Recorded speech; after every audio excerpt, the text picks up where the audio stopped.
And welcome in to the Real Monica Adams Show. Let's kick it off for you this morning on a Wednesday. Actually, we have two shows on tap for you today. These are the days we do a morning and then a Wet Your Whistle Wednesday. That's going to be a lot of fun. A lot of fun. Michelle is going to join me, and we're going to do it from the new studios that are not ready yet. So how did we do it 2 years ago? We sat in what the dream will become. So wait for that, 4 o'clock this afternoon. As you're signing on, feel free to let us know where you're watching from. And if you're brand new to the show and you've got family and friends you want to introduce to the show, let them know that we are on Facebook, YouTube, X, Instagram, Rumble, and LinkedIn. And then let us know if there's a platform that we're not on yet that you would like for us to be on. We've got some exciting things to come for you next week that we'll be talking about through the next hour. And I'm going to bring an old colleague of mine on from Fox 2 who's been doing incredible things in Kansas City. You know, we're all talking about the Cardinals as we think about warmer weather. Well, they're in Florida, but wait for them to come back and hopefully pack the stadium. We'll see how they'll do this season. The Blues, by the way, we'll be talking about in sports coming up in just a second. Was that a hockey game or did they score a touchdown? I mean, it was crazy. It was just a flurry of activity, especially in the second period. Not sure if you had a chance to see it, but if not, we'll get to that in just a second as well. We like to start the show giving those that have supported me for the last 3 decades everything that they need to know locally. We give you a little weather. On Mondays and Fridays, we have an aspiring meteorologist, Beckett Moore, who is absolutely amazing and getting national attention from Fox Weather, from the Weather Channel. He was on the Tamron Hall show. He's wonderful. And if you haven't seen him, he'll be back on with us on Friday. So when he's not with us, we thank our friends over at First Alert 4, KMOV, for the forecast. And it is amazing. We're talking about baseball weather, right? 64 degrees. Now, you might want to grab your umbrella. I'm looking outside right now. It is cloudy. We do have a slight chance of rain. That's actually gone down, though. It was 30%. Now 20% chance of sprinkles. So a beautiful day, get outside, exercise, take the dogs for the walk. We will be down into the upper 30s tonight, and then sunshine tomorrow will be beautiful, 58 degrees. It is going to be breezy though, down into the mid 30s. Friday breezy as well, but almost near 70. I bet you we go above that. 70 degrees almost. We'll see what Beckett has to say. 41 for the low, and then we get into Saturday. It's Mardi Gras day for the big grand parade. 52 degrees, not bad at all. They're expecting record crowds because of the warmer weather. 29 though for your low, so a little chilly if you're still down there. Sunday 47, and we get into next week where there are rain chances, Monday, Tuesday, Wednesday, and then we get into Thursday, Friday, and at least for now it does look dry, but you cannot complain about that weather after everything we've been talking about over the last couple of weeks with single digit temperatures as well as wind chills minus 15, 16, 17. Can't believe that was less than a week ago, and now we're talking about 70s. Well, we've been telling you this in the news you can use, that we will continue to update you on Pope Francis. If you haven't heard, he went into the hospital originally and then developed double pneumonia. He is alert in the hospital, though, as Rome's Argentinians pray for him and then continue to leave flowers and different prayers for him. The Pope is resting as he battles double pneumonia. The Vatican is saying, an official, that he is eating normally. He is able to move around his hospital room. The 88-year-old Pope is spending his 13th day at the hospital, the longest hospital stay, by the way, of his nearly 12-year run. The Pope had a tranquil night and is resting. The Vatican said in one sentence that they did not provide any other further details. They said they do not wish to be named because they're not authorized to discuss the Pope's condition.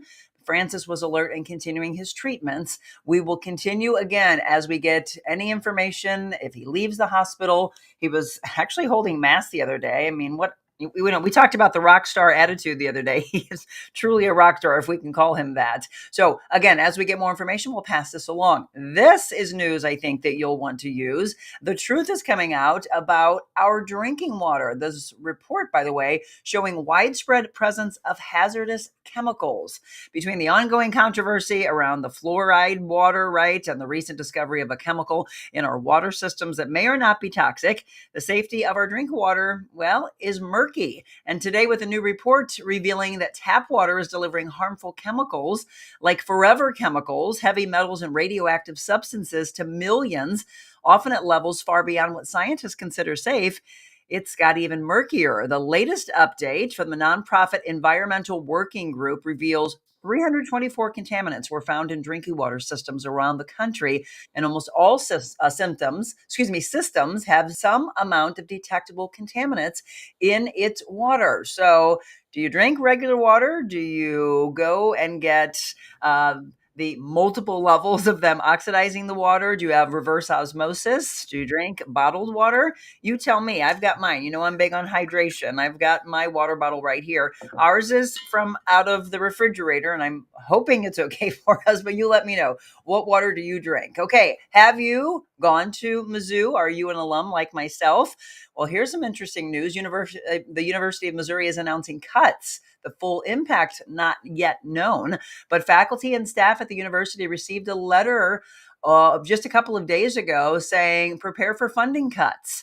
The president warned university system facing challenges and cuts to federal programs in the near future, and they will need to take steps to address those issues. The University of Missouri is saying, please continue to do the important work in teaching, do your research, do your engagement. It's their hope to minimize the impacts of the budget cuts to the critical mission. But we're hearing that a lot, aren't we? Cuts and closures. Well, here is one that could move. The Taste of St. Louis proposing to move to Clayton more and more, unfortunately, moving out of downtown. A special event presentation by the Taste of St. Louis is on the Clayton Board of Aldermen agenda. And in that, there are several pages dedicated to the Taste of St. Louis. The presentation states that because of Clayton's vibrant community and their rich history, the city would be the perfect host for the 2025 event. Now, if you remember the other day, I just told you something that was moving out of St. Louis, the Annie Malone Parade. What's the latest with that? It's not good to hear. I mean, for someone who's grown up in St. Louis my whole life, gone downtown, we go to baseball games, go to Blues games, go to the Fox in the city. I'm a big proponent of trying to keep more and more in our city, but a lot of people come back and say that they're fearful, or they go to something and they want to get out.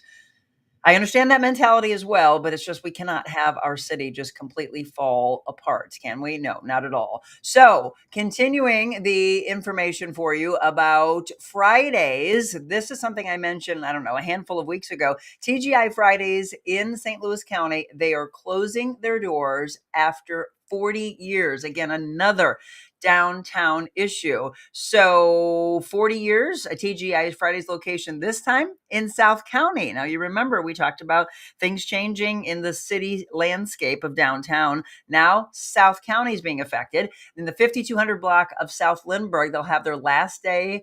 A celebration was held actually the day before guests were bidding a farewell to the location. According to a social media post announcing the closure, the TGI Fridays in St. Charles, they say, will remain open, but this one actually just closed on Monday. All right, St. Louis Blues. I mentioned it at the beginning. Did you see this?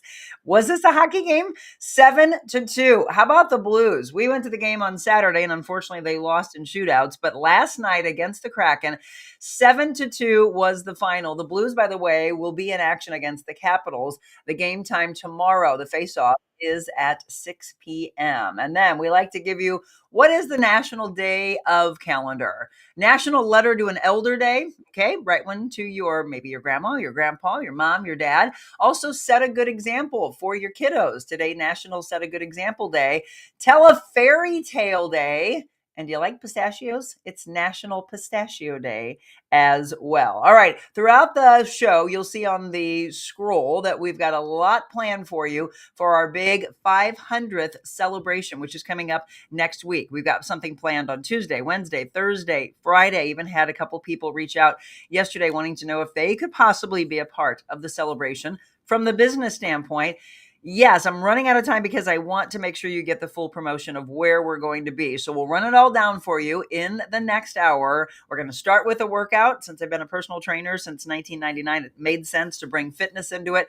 I'd love to bring the fashion component into it since I've been a design and wardrobe consultant for 20 years now for men. And then we incorporated a lot of women's custom within the last 5 years. So some people are saying, are you going to have a fashion show? You never know what we're going to pull out of our bag of tricks. We've got restaurants that have booked us and just a whole heck of a lot of fun. So we'll be running all that down for you. And you can also keep an eye to the bottom of the screen. We're going to take our first break. When we come back, a colleague of mine, do you remember the name Joel Goldberg? He worked with me at Fox 2, been following his career, didn't see anything for a while. And then all of a sudden, this Instagram post popped up with a book that he had. I didn't realize that there was a first book, unfortunately. I missed the first one, but now we're going to talk about the latest, Small Ball, Big Dreams. We're going to talk a little bit about baseball, what he's been doing. Did you know he's a motivational speaker? All these great things that he's been doing that I didn't know over the years. It's been a long time since I've seen him. We're going to see him right here on the screen when we return.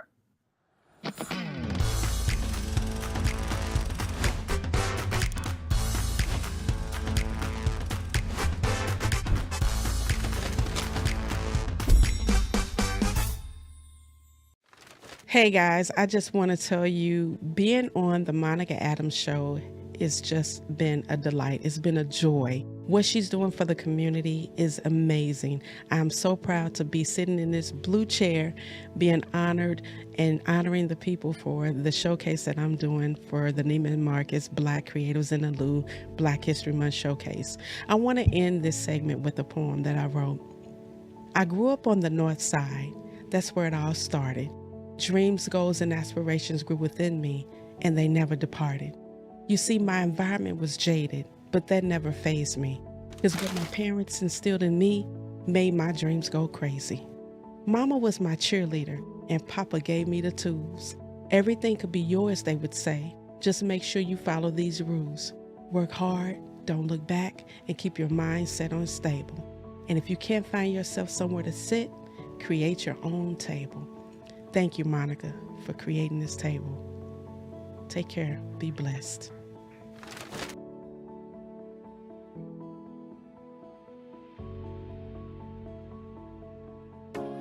This lady got me in the best shape of my life. I literally didn't know that I could be in shape like that.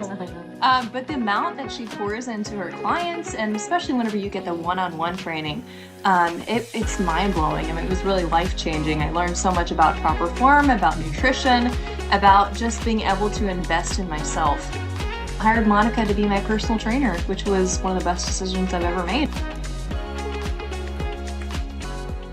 Oh, I just adore both of you, Yarrow and Abby. Thank you so much. All the wonderful people that have sat in our studio over the last 2 years. You're going to hear a lot from them in the coming weeks, the coming months, and can't wait to maybe feature you in an upcoming segment. Again, if there are topics you would like for us to discuss, or if there are guests that you would like for us to have on, just shoot me an email. Here we go, info@TheRealMonicaAdams.com, and maybe it'll be like my guest now I haven't seen in a long, long time. Joel Goldberg, how are you, my friend? I am good. How are you, Monica? I am fantastic. Oh my gosh, I love your background. Hold on, I'm going to make you full screen here.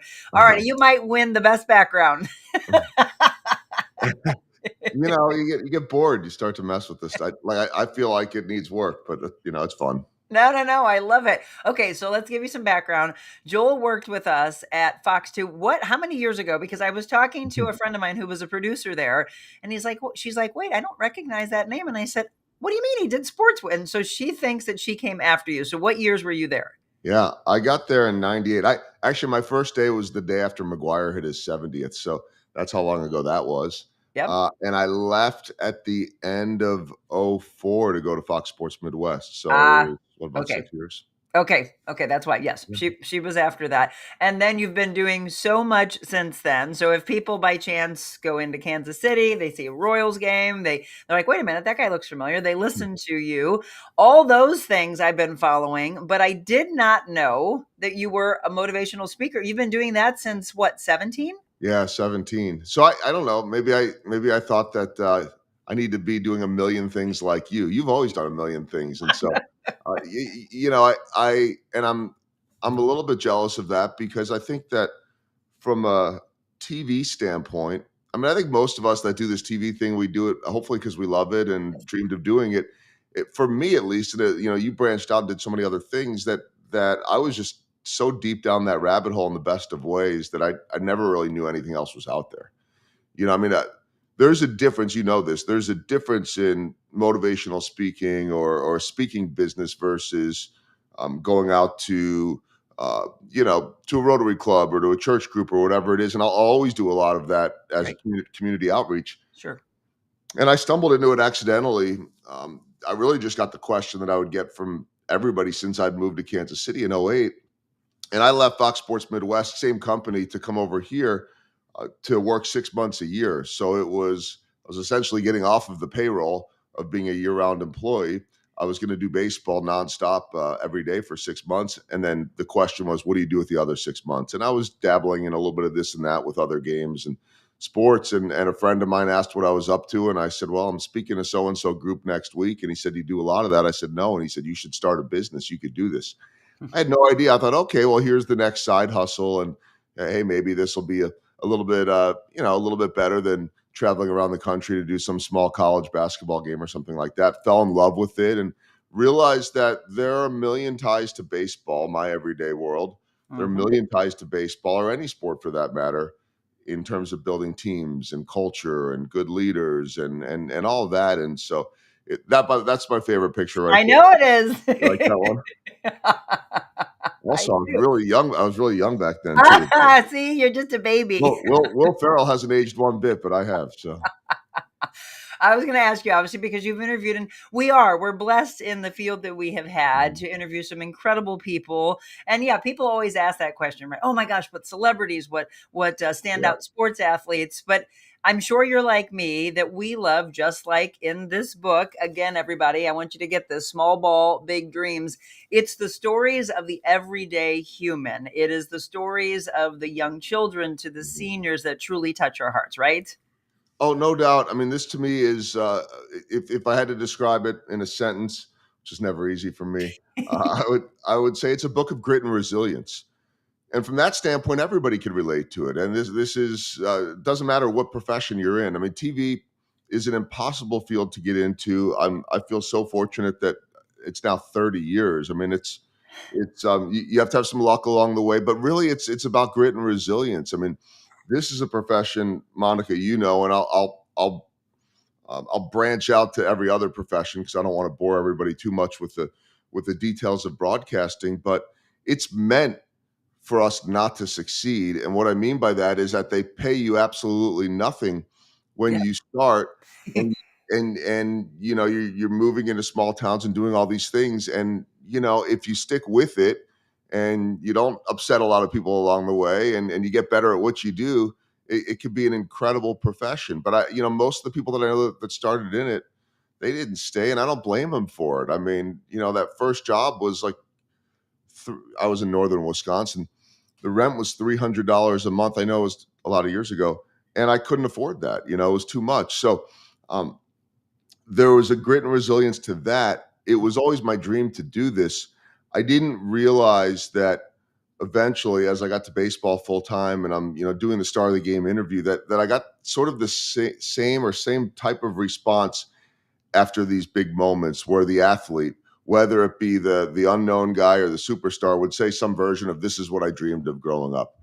And so that's the essence of this book. But instead of it being, every single athlete's journey, and they all have incredible journeys, they would resemble the journeys of some of your fitness clients. Like, nothing's easy, right? And it's steps forward, steps back, and hard work and discipline and all that. But what I realized is that the stories in this book of some of the baseball players, they resemble the stories of successful people in business and in any other profession. And so it's a mix of baseball and non-baseball stories, some Kansas City stories, some not. I mean, the beauty of having started the speaking business as well as a podcast is that it by design, I started my podcast just to meet more people, to be connected with more people. And so suddenly you look up and you've got this collection of 500 or 600 stories from outside of baseball. And so that's what's in the book. Well, and the fun thing, and Joel and I were emailing back and forth, and he's like, "Oh, what a dream. We're not going to be told by our producer or director, oh, you got to go. You got to go. You got to get Right. to the network," right? The long form aspect of podcasting is a dream for us where we were like, okay, we got to go out, shoot, edit, write the story, be a storyteller, which is what we love to do. Mhm. But you got to do this in a minute and a half or a minute 45. Right. Yep, it's 2 minutes. That's too long. And by the way, like when I talk about how hard of a beginning it was, I don't mean for that to sound woe is me. I would never trade it in the world because when I started my first job, Rhinelander, Wisconsin, 1994, and covering mostly high school sports and a lot of outdoor stuff up there. I mean, up by the Upper Peninsula of Michigan, it's below zero every single day, and you get to know the people in the community, and you're out there storytelling, and what would be eventually a 30-second kicker at the end of the news in St. Louis would have been a 5-minute package up there because you had to find a way to fill the news. But that's where I learned how to do everything. And so, just like you said, yes, reporter, anchor, writer, producer, editor, sometimes engineer, probably not, but you had to fix stuff, and cameraman. And so you did all that, and you learned to appreciate what it took to do that. And while maybe you didn't master a lot of it, for me, as as you climb the ranks, you start to appreciate the people that do that full time, the camera people that you're working with to this day, that you're not supposed to do any of that now, and nor should you, because they're much better at it and they're great at it. And I think it helps the perspective of building teams. It helps the perspective now when I interview entrepreneurs on my podcast, or maybe I feature somebody in a blog, or even their story in a speech. That entrepreneur, especially early on, is the person that we were when we got into TV. Yes. They're doing it all themselves. They have to do it all themselves. And hopefully at a certain point, they're able to scale up and have a team and do something big. But they're in it because they love it. And that to me became so relatable, that so many of these business journeys and these life journeys really weren't all that different than what we did. We just happened to do it in front of the camera. Exactly, and the resilience of it all. And I'm going to visit with you about our beginnings, because there are a lot of students from Mizzou that are reaching out to me right now. I love the opportunity to teach. Right, you and I have both been in this field for 3 decades, and so many stories and so many blessings along the way. And they're all seeking out, okay, what can I learn from you? And my biggest thing that I always tell them is learn everything, appreciate what everyone does, as Joel just said, because that whole really great working team for that final product is the most important. So you should seek out, what are the salespeople doing? What are the marketing people doing? As Joel just said, the engineers. At some point, you may have to do it all. Guess what? When I stepped out on my own, I'm like, I'm so glad I paid attention, because now I need to know how to direct and produce and do the audio engineering and all of that. If you're just tuning in, let me reintroduce my guest. Again, Joel Goldberg. Here's where you can find him: joelgoldbergmedia.com, and then online at Joel Goldberg KC. Again, speaking and author and podcast. So from a podcasting standpoint, when did you start that? I started that this is a good story too. I started that in 17. I think it was like November of 17. So within a year of the revelation of this speaking business thing, which again started as a side hustle. And now it's equal parts of my life with baseball. Baseball always will come first, because I think I've broadcast since I've been here of our televised games. And this is going on to year 18, which is crazy for me. I know I've hosted over 99% of our pre and post game shows. Missed a couple of games, kids' graduation, a death in the family, and that's it. And so I'll never miss, if given the choice, baseball. But any minute I'm not with baseball, I'm working on the speaking business and traveling around the country. What happened, Monica, was that everyone told me, if you're a speaker, if you're a motivational speaker, you have to write a book. Speakers write books. And I understood the concept. I certainly understand it now. It's a credibility piece. It's a business piece. And heck, while you're at it, you might as well try to write a good book and hope that you put something out there that people can be inspired by. But I had no idea what I'd write about. It's like anybody that's starting a business, that there are a million things to do. Those, by the way, never stop, right? It's like owning a house. You got your list. Something. And that you're never going to be done with it. and you got to pick and choose. And so as I'm trying to figure out, I need some type of a small website. I need this. Everybody's saying write a book. I could write. I mean, I've got enough of a writing background. It wasn't that. It was just, what am I going to write What's about the topic, right?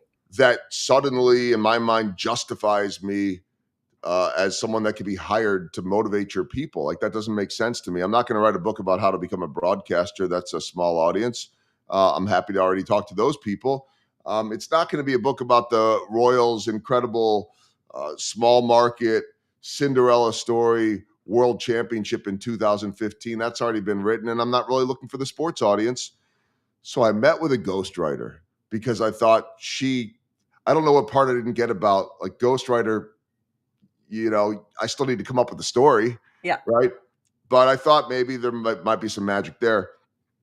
And God bless her. She looked at me and she said, "You're not ready to write a book." And I was not insulted. I was relieved. And she said, "Start a podcast instead, Mhm. because you already know how to interview people." Mhm. Yes. It's a great opportunity to create content. So much of that podcast in 17 now has appeared in 2 books and speeches and all of that. So that works. She was right there. Third thing she said was, it's a great networking tool. Yes. I have this network now of people that could be guests, experts, that have been willing to promote me, that are helping me promote the book, that are expanding my network across the country. So that's really worked. I see a lot of these folks when I go around the country, and I'll go out for coffee with a professor that was on the show in Tampa, or on and on and on. And the last piece was for the brand. I mean, I was only ever known as, for a lot of years, the Royals baseball guy, or in St. Louis, if people knew who I was a sports guy, Right. which is great. But now people, at least it's hard to recognize your own brand, right? But I mean, people recognize me as a guy that speaks and does books and does blogs and does podcasts. And, it's that question, wait, how do you do so much? And I say, well, everybody does so much. I think like Monica, I was laughing when you said, I didn't know he wrote a first book. And I was, well, something got me in your algorithm this time, right? Like, Yeah. we live in Yes. this algorithm world, and we're chasing it every single day. And I don't want to be obsessed with it. But by the way, that was Paul Rudd right next to me. And we know Albert Pujols. Paul Rudd next to me. That was the joke I would always make to audiences, is that's me, and there's Paul Rudd, and after that he became named sexiest man alive, and people. So and that was Jason Sudeikis at that point, before everything blew up with Ted Lasso. So Yes. The story, just the 4 guys there, Rob Riggle below, they're all Kansas City natives. Jason Sudeikis, Will Ferrell's not. He was just in visiting that year, and that might be the funniest interview I've ever done. But Why does that one stand out? Just because of his humor and his quick wit? Yeah. Just a little bit of a setup. Those guys. So the 3 guys there, Riggle, Sudeikis, and Rudd, plus now Eric Stone Street. This was the first year. I think this was like 2010 or 11. They started. They do a charity. They run a charity that has raised millions and millions and millions of dollars for Children's Mercy Hospital in Kansas City. All those guys are from there. So they do this big event every year called Big Slick. They bring in celebrities from around the country. They bring in all their buddies. They do a big softball game at Kauffman Stadium. And the place, it'll fill up just for that early. People show up early to come and watch those guys play. Then they do a big entertainment thing at the arena downtown the night after. And so it's become an institution in Kansas City. And those guys all grew up here. But that year they brought Will Ferrell, and I had a whole inning live to interview those guys. First time I'd met them. I've now interviewed, guys like Rudd and Riggle and Sudeikis every year for years. Heidi Gardner from SNL now is part of their hosting group too, because she grew up here. And so I thought, all right, I'm going to do a half inning with those 3, and then maybe I'll get up the courage to go in during the commercial and ask Will Ferrell. But I never needed to, because in the middle of the interview, he walked in and crashed the whole thing, grabbed the microphone, and then it was just mayhem. It turned into, I just sat back. I felt like I was on stage at a sketch comedy, and I was just like the guy watching. Yeah. It turned into him saying, no, he was not here, to my question, here to support your friends, and the dumbest question ever. And because, of course, he'll be like, yeah, I want to support their charity. Nope. No, I was just passing through Kansas City as I do every time this year. I'm on, what are you doing? And now they're poking him, right? And I'm on my way to Branson. Oh, what are you doing in Branson? A one-man show. A one-man show about what? It's about the history of banjos, and it just started going on to these other places. And so that, by the way, that's the fun.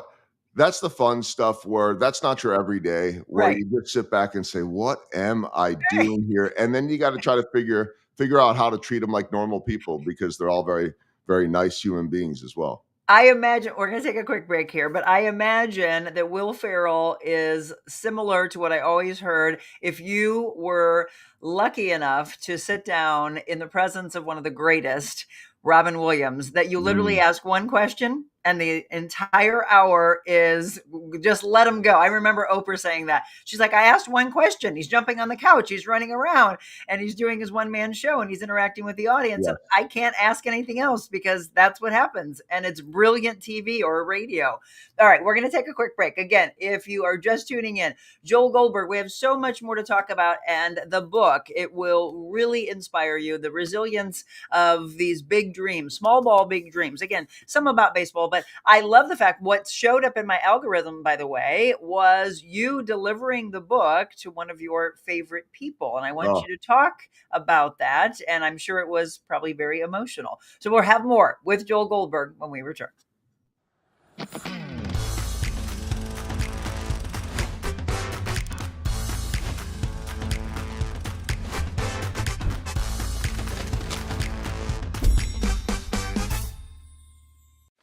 Monica, I can't thank you enough for having me on your show. I'm just so blessed and grateful. Finding people like yourself and those that you interview is priceless. Being able to spread hope and joy, love, empowerment, encouragement, and letting everyone know that sharing their story is extremely powerful and their story is so unique and they need to share their story because you don't know who you will impact and change, and it could change the trajectory of someone's entire day or the trajectory of their entire life by just hearing your story. And for you to be able to share everyone's story and let people know they're not alone, thank you so much for doing that. And the intentionality is fabulous. I love you already. We've known each other for several months now, but I'm so glad that we were able to do this together and great things to come. So thank you so much for everything you do. Your show is amazing. You are amazing, and you're just an inspiration to everyone. So I appreciate you. I'm blessed to be here, and thank you.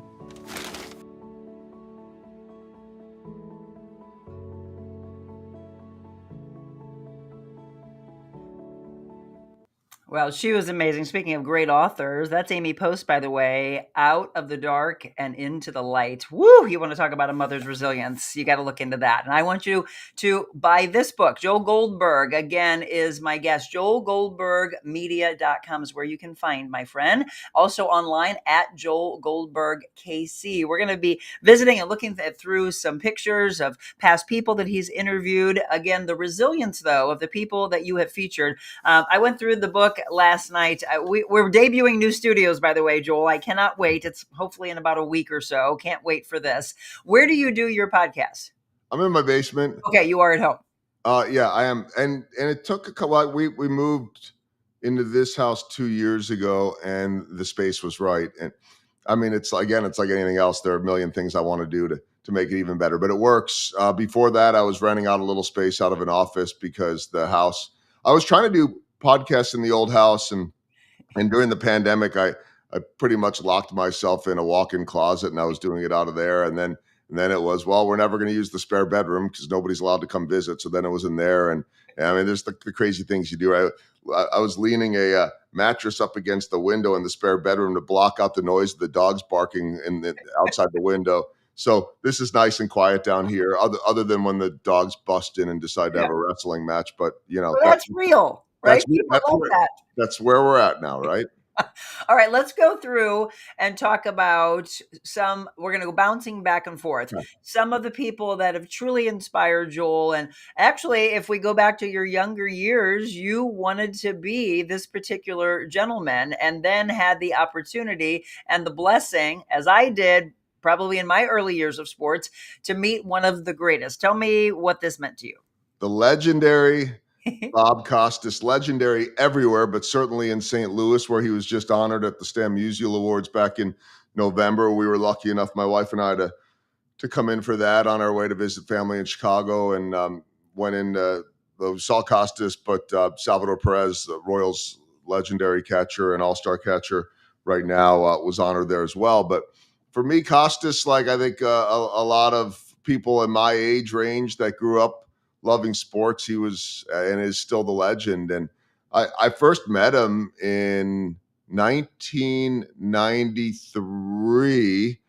I was an intern at the CBS television affiliate in Memphis, Tennessee, and they had the AA All-Star game down there that summer. And Bob Costas and Larry King were the honorary managers of each team. And so, I think I was probably there with whoever the reporter was and helping hold a mic or something like that. And I got to meet both of them. They both were, if it was the cell phone age, I would have had selfies.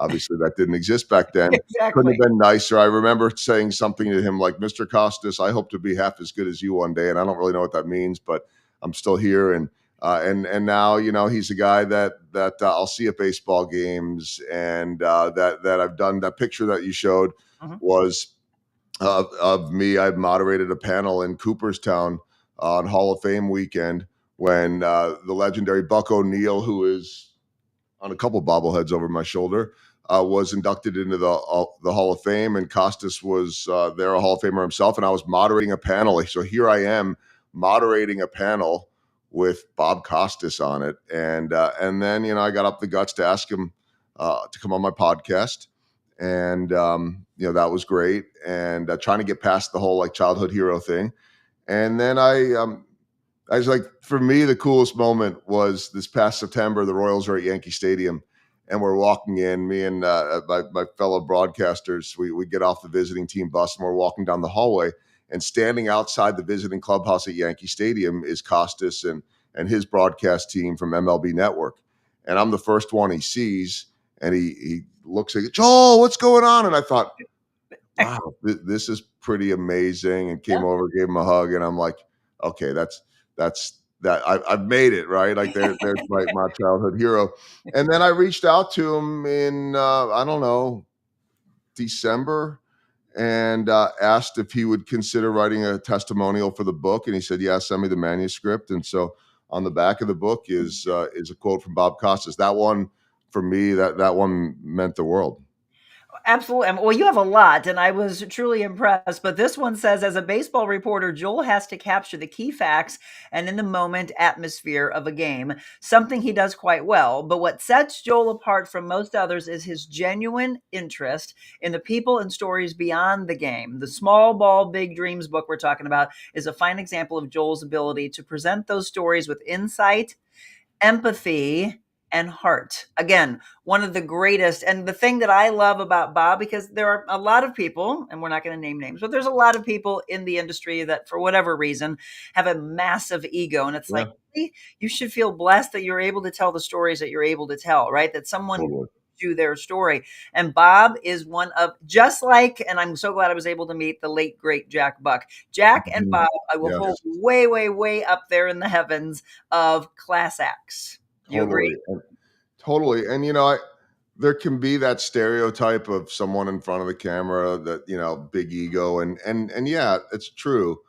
But I think it's true in every profession too. I mean, you walk into any room, any office, any sports team, any business team, whatever it is, like there's always going to be that quote unquote guy. Right. And maybe there's a little bit more in certain markets or certain elements of TV. But there are more people like Bob and the late Jack Buck in our business than sometimes are talked about. But they should be talked about. Those are I'll use the word again. Those are legends. Those are the greatest of all time. And you feel fortunate enough, to me, that those are some of the fun payoffs of this profession. People say, how much fun is it? How much it's fun. Yes, it's every bit of fun that people think what we do. Right. They don't see the work, and they're not supposed to, by the way, either. Yep. But the reward to me is telling the stories, and the reward to me is when you meet someone like a Bob Costas and realize that they're as great as you would have hoped in terms of the person that they are. Well, I have to laugh. And again, by the way, as you're just tuning in and you're watching two colleagues, great respect for our field, great respect for one another. It's the other thing that I always loved about Joel. I covered sports for 12 years, and whenever I met Joel, he was, and I'm going to say this, he was always a class act, just like the people. I'd put you in that same presence, in that same group of truly classy, wonderful storytellers. And as many people that have been around Joel have noticed, he's also a very well-dressed gentleman. You heard me earlier talk about design and wardrobe consulting. You always can say, oh my gosh, Joel always presents himself really, really well from exterior and interior. And you want that. But one of the things I found in the field was all of these people that want to be like, oh, I got the story. I got to get the story first. And I don't care to help anybody else. That was not you. And that was not me. And it used to be surprising to the people that we worked with that would go, well, why are you trying to help? I'm a competing station. And I said, but aren't we all in this together? Yes. Ultimately, let's lift each other up. Yeah. That's the ultimate compliment. So thank you. I mean, it's like,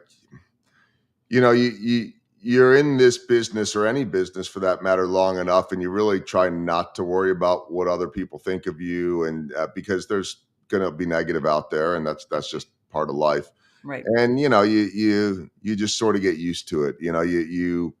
I think the longer you're in something, maybe the less imposter syndrome you have. I mean, I remember being at Fox 2, and we'd be watching the competition, right? And you'd have Fox 4 on, and you'd have Channel 5 on, and you'd watch their stories, but I'd be watching those guys and saying, God, they're so much better than me and all that. I don't think like that anymore. I don't worry about any of that anymore. I've got good days. I've got bad days. There are some catastrophic things you could do on the air that could get you in trouble, and we won't name what those words are. It's common sense. Yeah. So like, even I'll have people say, do you ever worry about messing up? No.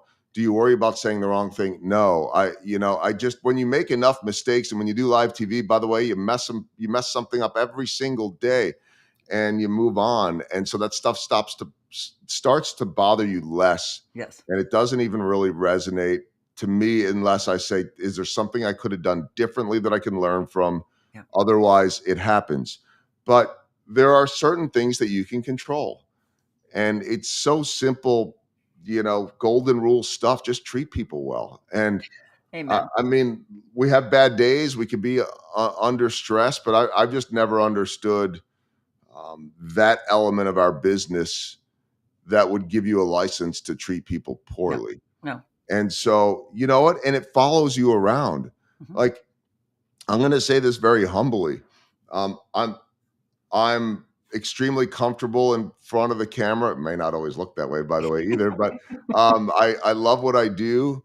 I think I'm good at it, but are there people out there that are better at it than me? Sure. Are there younger people coming into the business that are going to be better than me? Sure. But I'm sure that I've stayed in this business for 30 years, first and foremost, because of how I treated people. And if you're, people, by the way, over the years, when he didn't have that beard, said I look like Garth Brooks. They did not say that I looked like Al Roker. But two incredibly nice, famous men there as well. That's Al Roker last year at the Big Slick charity event. So they always bring in all these fun people. But and that was the first book there. Yes. But it's like, this is not difficult, and we're allowed to have bad days, but I don't think it gives you the license to treat people like garbage. And so it follows you around. By the way, that's Bobby Witt Jr., who is the best player that I've covered from day one of his big league career since Albert Pujols. So I'll just put that in perspective. And I believe that when all is said and done, he'll be the second best player that I've ever covered. Salvador Perez is the player that I've covered longer than any in my career. And I think this will be our 15th year together. That somehow, Monica, like when we were growing up, I just remember high fives and pats on the butt. Now they celebrate with Gatorade splashes and water bucket dumps, and I'm that guy. I mean, hold on, I'm gonna grab 2 of these bobbleheads. Here's the one. I thought, oh yeah, it's right up top.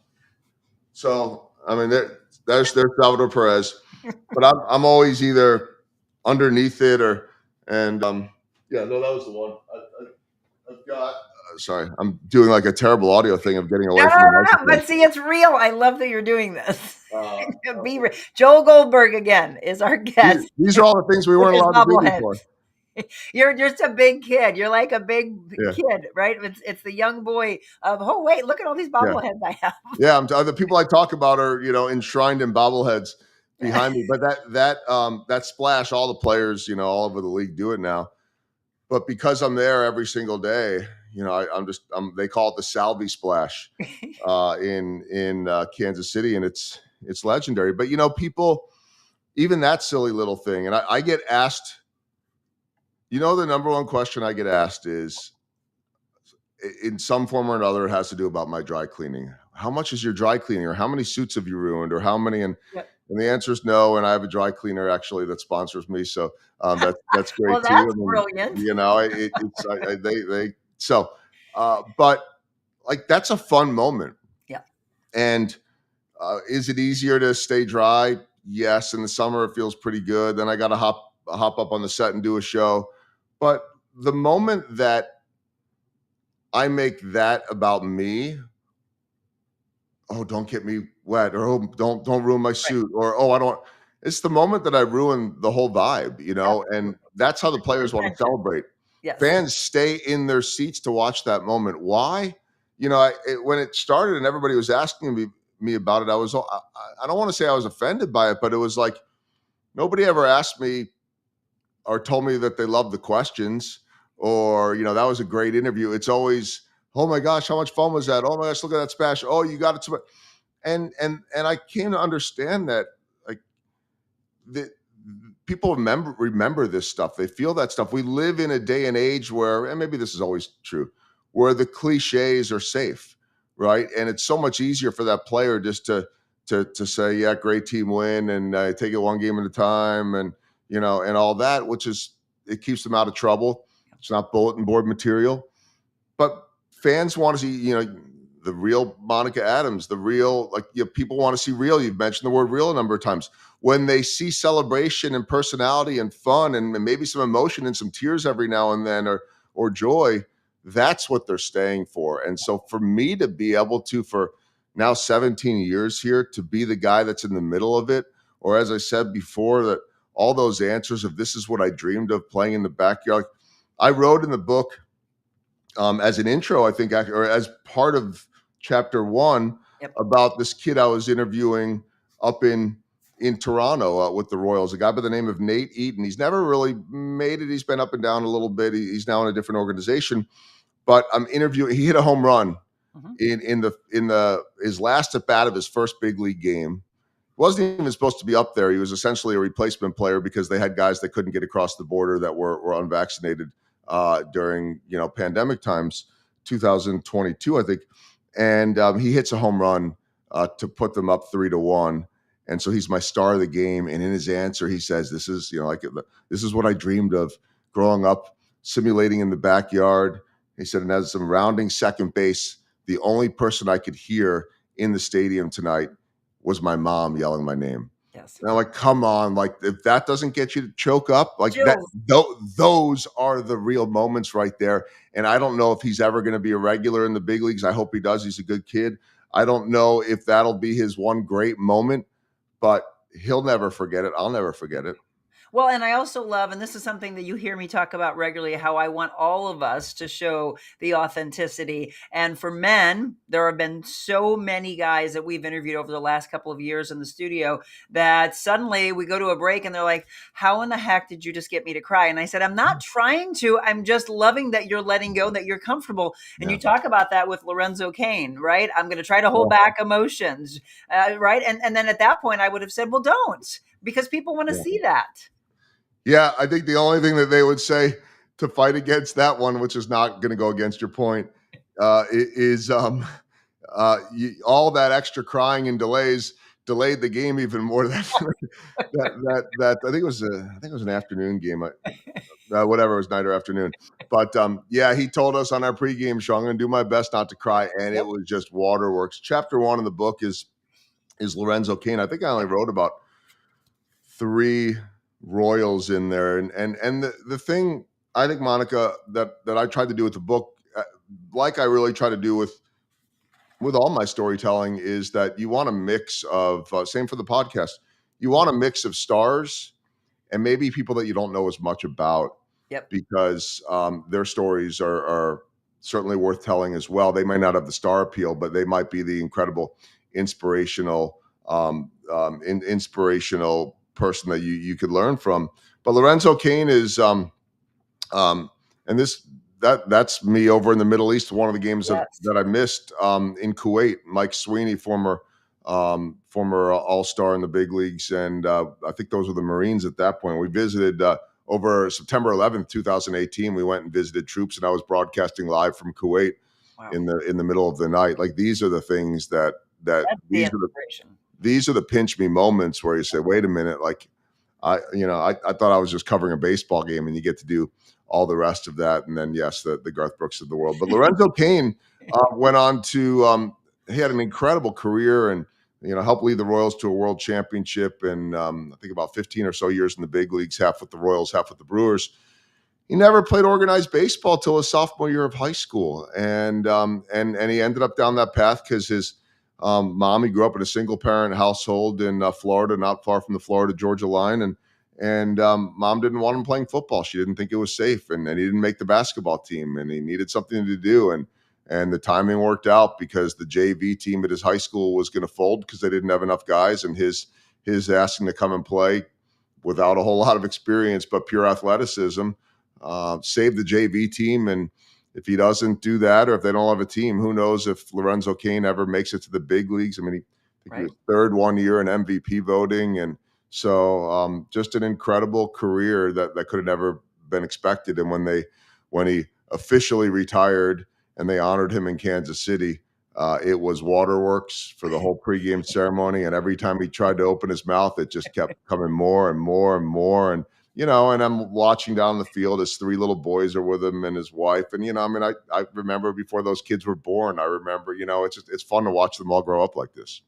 There's no crying in baseball. That's right. Right. You talk about that. Again, we mentioned the book that we're talking about is Small Ball, Big Dreams, which you see on the right. But again, Small Ball, Big Results, where this inspiration of, hey, do this, write a book. By the way, Joel, I've been writing a book since 2012, and I have made a point to say I've got to finish it this year. But I'm very faith-based, and I always say it's in God's time, and I've been putting it in his hands and saying, you tell me when it's time. There's a lot there. I may lean on you to say, okay, but give me some direction in this.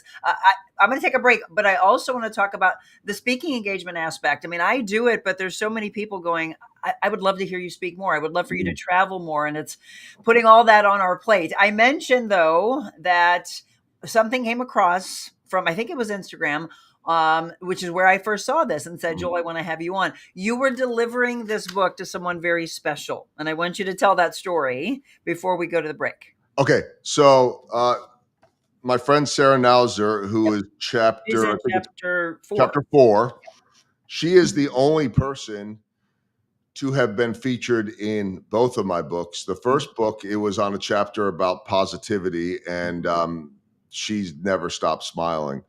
And she has not stopped smiling for the last 7 years. And that is with the diagnosis of ALS, which, I don't know what the worst disease out there is. It does, if you're in the discussion, it's terrible, right? And ALS is one of those.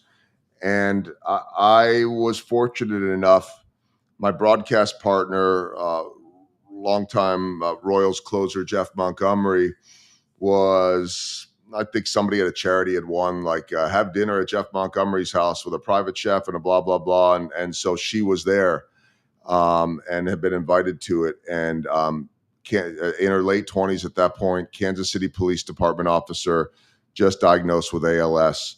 She was in great shape. She was competing in some bodybuilding type of stuff. She was an athlete.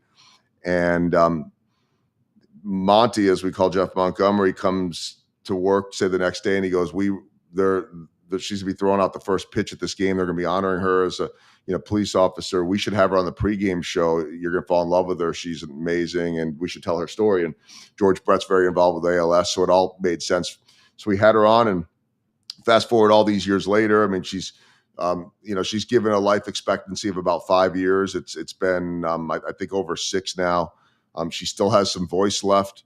She just got a new wheelchair recently that she can control with her eye gaze, and so the amount of freedom that gives her to be able to move around and not have to wait on someone. I mean, she always has her husband with her. I married them, by the way. It's the only wedding I've ever done. Really?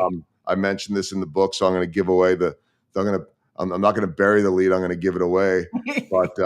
But George Brett was going to marry them, and she's become friends with everybody. I'll wrap it up with that in a moment. But she had asked George Brett to officiate her wedding because they've become close through ALS and all of that. He said yes. He did not realize that he was going to be out of the country.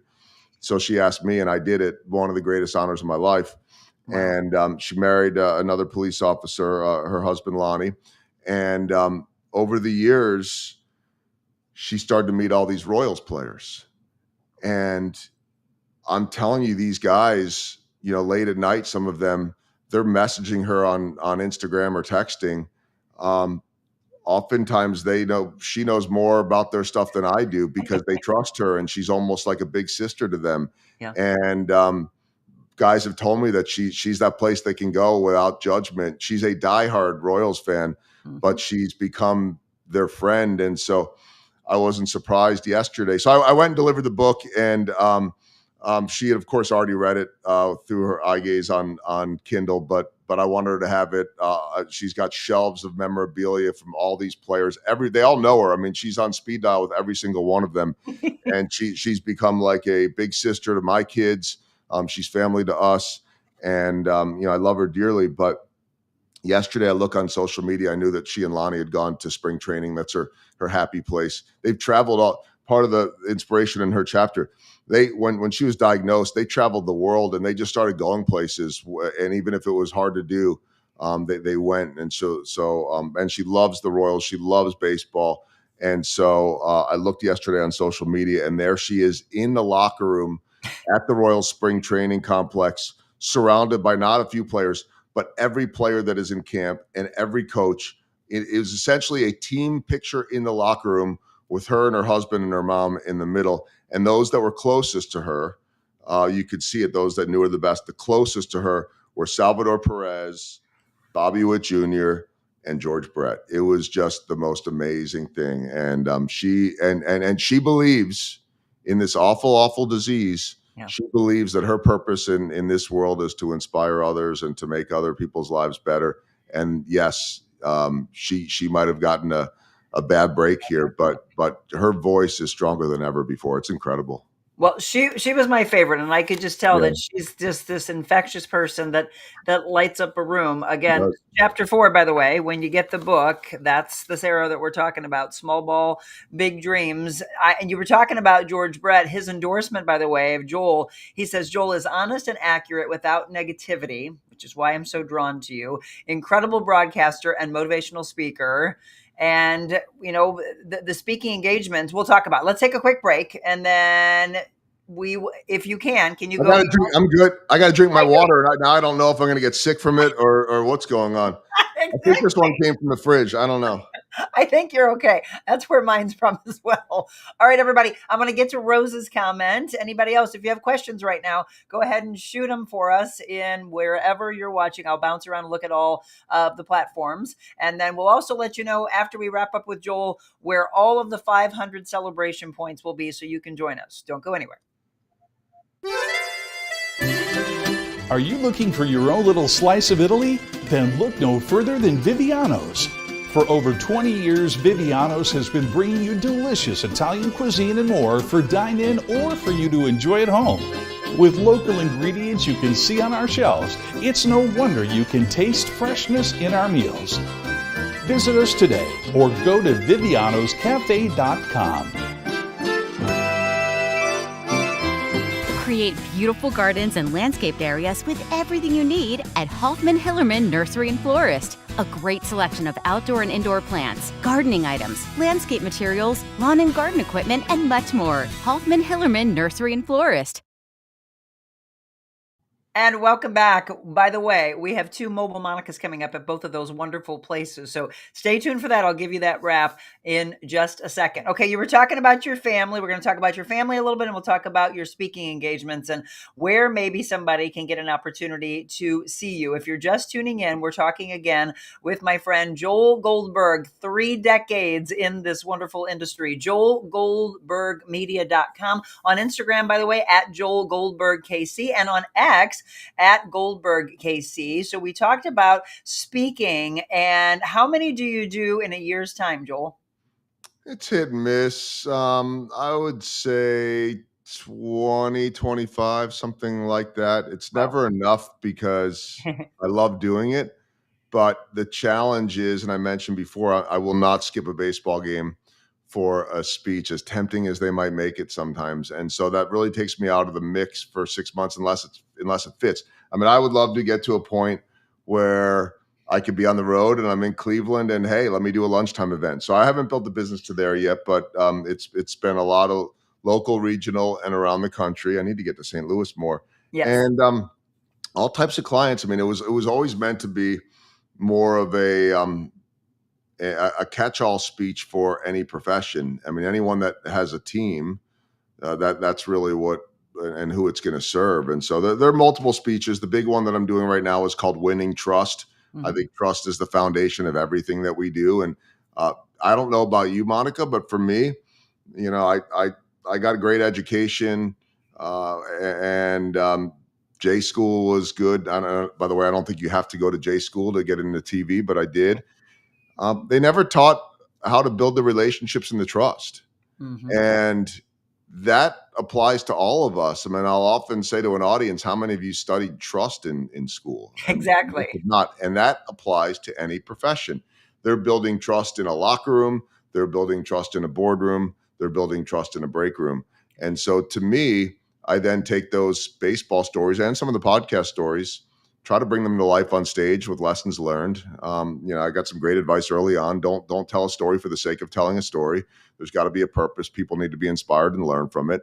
That's been one of the real. That's why I say I want to do more, because it's a different feel. It's like it's the difference in doing this show right here versus your typical morning news show. Right? You can be real, as you said here. You can let it go a little bit. I'm in control of everything going on stage. I almost view my 1 hour motivational talks, and sometimes they could be a little less, sometimes a little more, as almost like a 1 hour TV show, a live TV show, in terms of the way I stack up my content through a PowerPoint. And I'm trying to be very visual and I'm trying to story tell, but I don't need to tell that story in 30 seconds. Right. And, you still have that internal producer in your head. You know that they've got to move on to the next thing or whatever it is, but it's an absolute passion of mine. And I never thought it would be.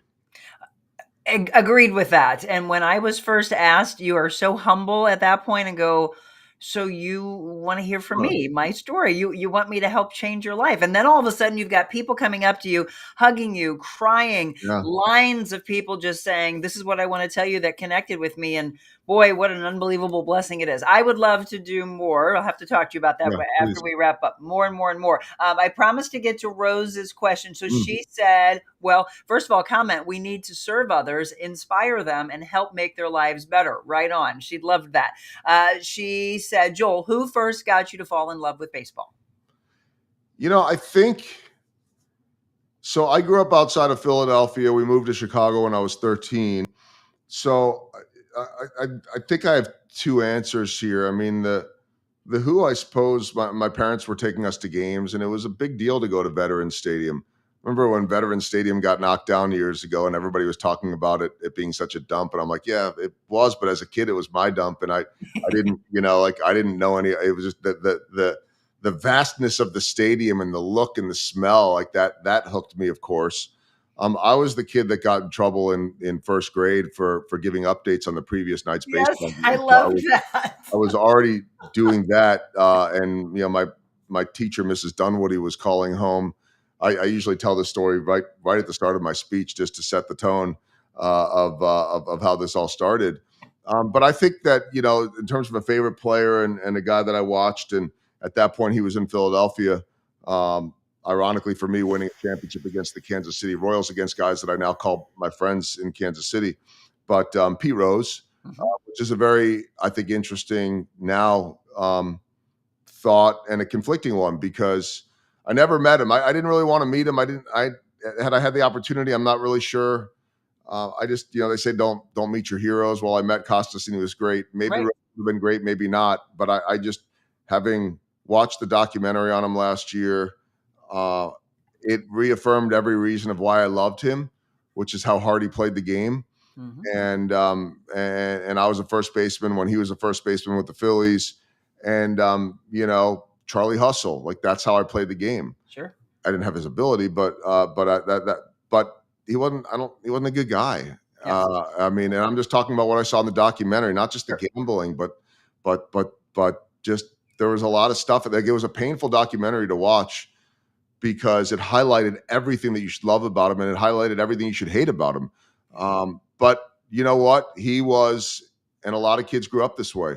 A lot of people in the book I write about Kevin Youkilis, a former Red Sox star who now owns a brewery in the San Jose area. And he's a Cincinnati native. He said, you grew up playing the game hard like Pete Rose, or you were in trouble with your father. That's the way kids in Cincinnati grew up. Yep. And so I didn't have quite that same influence, but he was my favorite player. And so I understand that. And it's a very conflicting thing to have your hero also have this other side. One of the most fascinating figures in baseball history. Again, we're talking with Joel Goldberg. We could talk for hours. You're welcome back on the show anytime. I want you to, again, so the book's available everywhere? Yeah. And Amazon, of course, is always easy. If anyone wants an autographed copy, Yes. I'm not suggesting you should want that. You but, should, like mine right here. if you ask for an autographed copy, you can do that through my website, joelgoldbergmedia.com. And I promise that you will get a signature and handwriting that match the equivalent of what I was doing in first grade when I was getting yelled at from my teacher for disrupting class. I have doctor handwriting, but I would be honored to sign any books as well. And again, the podcast, it is called Rounding the Bases. And so how often are you dropping a new podcast? Once a week. And so I can't do daily like you're doing it, but the once a week works. And, the beauty of it not being live is that we're constantly working ahead. Right now, we're booking into June and July, always looking for great stories, always a relief to be, because once baseball starts, it's like, I try to do them from home. Costas was on the road because that's when he said he could do it. And I said, oh, okay, let's do it. Yes, Mr. Costas. I didn't say that, but if you can get someone like that, you do it but that's nerve wracking doing it in the hotel. Anyway, it's once a week. And I love doing that as well. And then we talked earlier about what it means to have family by your side. And you also mentioned that you put up a mattress to block the dog. So tell us about your babies. Oh my gosh, those two little girls. Well, that's Maggie on the left. She is, she's wearing, it looks like a DePaul scarf, which means my daughter must have been home from DePaul and probably just putting up with it. She's, I think, 8. And then that's Sienna on the right, who is, a terror of, she's I think she's still terrible twos. And so she's constantly in trouble, but then you can't get too mad at her because of that face. Exactly. So, yeah, what would we do without them? I know. They are our greatest supporters. Those are our babies. Those are our third and fourth, our first and second. Our first we got when we were in St. Louis. Our first Madison was our first baby before the kids. And then, and so, I have very vivid memories. Our first ever home in St. Louis of bringing her home from a farm in Herman, Missouri. So those are awesome memories. Yeah, the pets are the best. Do you dress them up in sports gear? I don't do any of that stuff because I know that they hate it. But I knew you were going to say that. my 19-year-old daughter, who is in theater school, is dressing up anybody that wants to dress up, or if Right. they don't want to dress up. So yes, when she is home from DePaul, when she's home from Chicago, she may or may not get support from her brother. My son is at University of Kansas, but if she wants to dress those dogs up, that's what's going on. That's right. Daddy says, okay, do it. Stephanie, yes, you and everybody else. Stephanie just said, I will get your book, Small Ball, Big Dreams. Thank you, Get the first Stephanie. one as well. Stephanie said, I got to meet Harmon Killebrew and Tony Oliva, my favorite twins. All right. Lisa Oh, that's said, cool. go I ahead. never met Harmon Killebrew, but Tony Oliva is just an absolute sweetheart of a man.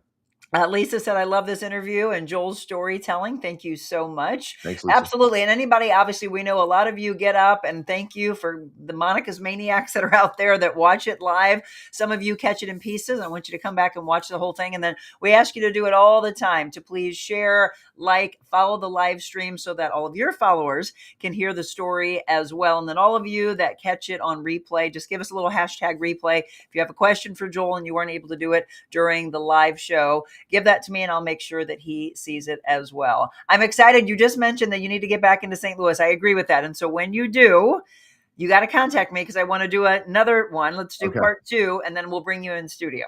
Sounds great. That sounds great. Yeah. All right, my friend, have a fantastic day. Keep doing what you're doing and keep inspiring. Same to you, Monica. Thanks for having me. Thanks everybody for watching, and I'll talk to you soon. All right, everybody. We'll be right back. We got a bunch of things to tell you about as we go into 500 celebration next week. Don't go anywhere.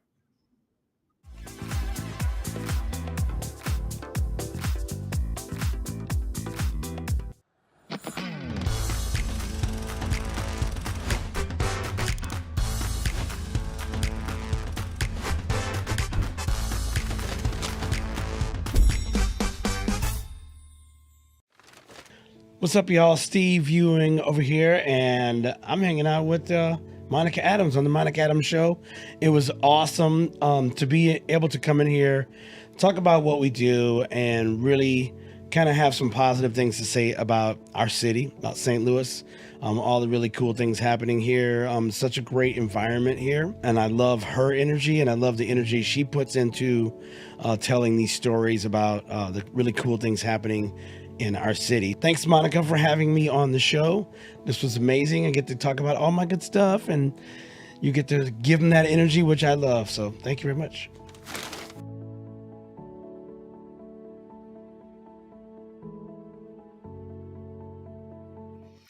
And that's the storytelling that we love. Love Steve Ewing with Steve's Hot Dogs. What an incredible ambassador for our area. So just went to the break really quick and saw a text that Joel had sent when we went to one of the commercial breaks. So I wanted to share this with you.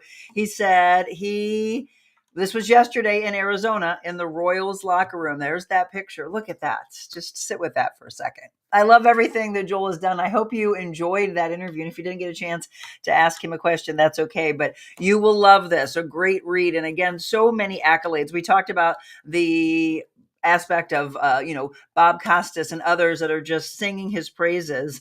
Also, the retired president and CEO of J.E. Dunn Construction Company said, Small Ball, Big Dreams is a must read for all those who aspire for greatness in leadership and excellence in performance, and that Joel's many stories weave a moral compass based on faith and hope and love and integrity and trust and all those things that better serve us. Many people saying he just completely knocked it out of the park, connecting personal stories to bigger dreams to connect with everyone. And that's what you're going to love. So again, it doesn't matter if you're a sports fan. Are you a fan of kindness? Are you a fan of resilience? You will love the book. So again, Joel, thank you. Okay, we've got a lot planned for you for next week. And I've seen some of it. Maybe you've heard us talk about it, but I want to go a little bit more in depth. And we're going to start with where it all will start next week. It's going to first be at Extra Mile Fitness. You know, I love getting you in shape. So Extra Mile Mile Fitness is where we're going to do a workout. And this is going to be on Tuesday, which is our actual 500th show. So 500 in 2 years, a little personal training, some group training that they do as well at Extra Mile Fitness. That will be at 6:30 a.m. Come on out. It doesn't matter what level you are. If you're a beginner, if you're intermediate, if you're advanced, you want to level up, come train with us. A couple of my clients just told me that they will be there. I want to see you as well. Located again on Haran Road, 1111 Haran, right there in Fenton. And then the next day, you might be like, oh my gosh, I'm a little sore. I awakened my muscles. And then you want to feed those you want to feed your body and feed your mind and feed the muscles, the lean muscle tissue, right? Give it some Hello Juice and Smoothie bowls or smoothies, or maybe the cold pressed juices. They have food as well, like waffles and avocado toast, and they keep teaming up with others. And then they've got Hello Eats, so you can pick up some incredible food for yourself, maybe for breakfast, lunch, dinner, snacks, keeping you on point. We're going to be at the Kirkwood location. They do have two, as you're seeing there on the screen, but we're going to be in Kirkwood. That's on Wednesday at 9 a.m. And then we continue the fun as we go into Thursday. You saw the commercial earlier. We will be there on March 6th from 4 to 5:30 p.m. with incredible food. And yesterday we were texting back and forth about all the fun that we have planned for you. So Chef Mel said she's going to bring out her sauces, meatballs. They're going to collaborate on pizza. We're going to have some samplings of maybe some wine. We're going to do giveaways. We're going to have an auction, by the way. So we'll see just how charitable my Monica's Maniacs are. We have a watch from Susan Galvin and the Galvin Watch Company that we're going to auction off for a charity, because as Joel and I just said, we will never say no to those that want us to help out and raise big money to better advance medicine or take care of our kids or our first responders or our beautiful dogs or whatever the charity may be. So we've got this incredible watch, unlike anything you've seen, and love supporting, by the way, small businesses and women-owned businesses. So Susan not only makes the watches, but she also repairs them. So Galvin Watch Company, I want you to check them out. Some really cool things. Can't wait to get those in. And then we secured this one just a couple of days ago. Can't wait to introduce you to our friends at Tidy John's Deli and Grill, and they are now open for breakfast. So you want a little rise and shine or rise and grind? You want a breakfast sandwich? You want a biscuit and gravy? They have all of that for you. Opening up at 7 a.m. Monday through Thursday until 3 p.m. But then they're open later on Friday and Saturday till 8 o'clock. They are closed on Sunday. So that is one after another, after another, after another. We've got 4 on tap for you. And I will say, if there is a fifth and we want to do true 5 days of celebrating 500 shows, I do have an opportunity. I would say I need to wrap it up by Friday, because that way we can give you the promotion that you need. But is there anywhere else? And I would like it to be a fashion side. If there's anyone else that would like to be a part of this, or just beyond the 500, you want to become a sponsor, you want your business's name attached with inspiration and motivation and wonderful interviews and storytelling and just putting you in a great light, reach out to me. There's my email address, info@TheRealMonicaAdams.com, and let's get you to be a part of it. Luann, thank you so much. She said, great interview. I love all of you watching. And yes, Joel is a true inspiration and one of the best storytellers that is out there. Okay, I'm going to wrap up for now, but I'm going to see you all at 4 o'clock. And when I tell you it's going to be a fun one, we do Defiance Ridge Vineyards every other Wednesday, and then a cast of characters, and we could be showcasing mocktails. We could be showcasing wine, which we are going to do this afternoon. We're going to do pairings of wine with good food. I think we'll do a little Italian wine for you, and maybe we'll do an Italian wine against a California wine. Yeah, let's do that. So I'm not sure which one we're going to do just yet, but Michelle's going to join me for that. 4 o'clock this afternoon, Wet Your Whistle Wednesday. And I know so many people tell me that they love that. They laugh together. They get some great ideas. They get educated. And this one, I think we're just going to relax. We're actually, I think, going to sit on the ground because the studio is almost finished. We've got Carroll House Furniture, by the way, coming back on as one of our great sponsors. You're going to see Florida Direct Palm Tree, and the palm trees will not leave the set. Let's see what else. We're going to pull some familiar aspects of what we had on the first set that we had for 2 years, but you're going to see some brand new things with Carol House and some inspiration on the walls. And I hope you get a chance to come into the studio, because I am going to invite the public and businesses and the Chamber of Commerce, and it's going to be a big deal. We're going to cut the ribbon on studio number 2. But in 2025 and beyond, I want to be out there with you more. And we call those, again, Mobile Monica's, live from your business. We are spending an hour, maybe an hour and a half, shining the spotlight on you, incredible humans with incredible stories. And that's exactly how we're going to wrap up. But before we do that, I always wrap up with a devotional. So let me grab today, Jesus Calling. We haven't read from this one in a little while. It's been Jesus Listens, and on set, it's 100 Days to Freedom. And I'm thinking of getting some new ones as well. I love these, though, because they are day by day and devotionals that you can have as well. So Sarah Young, if you don't know, Jesus Calling, she's wonderful. This is, I am leading you step by step through your life. Hold my hand in trusting dependence, letting me guide you through this day. Your future looks uncertain, even precarious. That's how it should be. Secret things belong to the Lord, and future things are secret things, by the way. When you try to figure out the future, you're grasping at things that are mine. This, like all forms of worry, is an act of rebellion, doubting my promises to care for you. Whenever you find yourself worrying about the future, repent and then return to me. I'll show you the next step forward, and then the one after that, and after that. Relax. Enjoy the journey in my presence, trusting me to open up the way before you as you go. It feels so powerfully connected to me, as the other day I said this statement and then I wrote it down and told Michelle, really quick, write this down because I think it needs to show up somewhere. And I said, God says, put it in my hands and then I'll hold yours and I will guide you. And I want to be remembered for that statement, because I think it's a really powerful one, that when we have given up, we just need to lean in on him. Let go and let God. That's a statement that I did not say, but I think is a powerful one as well. All right. So this afternoon, again, 4:00, Wet Your Whistle Wednesday. And then we've got some other exciting things to come. I might incorporate a little fitness for you if you would like. Let me know what you would like for us to do on future shows. And then stay tuned. We will make the announcement of when we will be debuting the new set, the big ribbon cutting, and you will be invited to that. And I can promise you this, on that day, a lot of hugs will be given. And throughout every person there, you'll introduce yourself to someone new. And I hope you do the one thing we always ask, which is to show them kindness. God bless you all. See you at 4:00 this afternoon.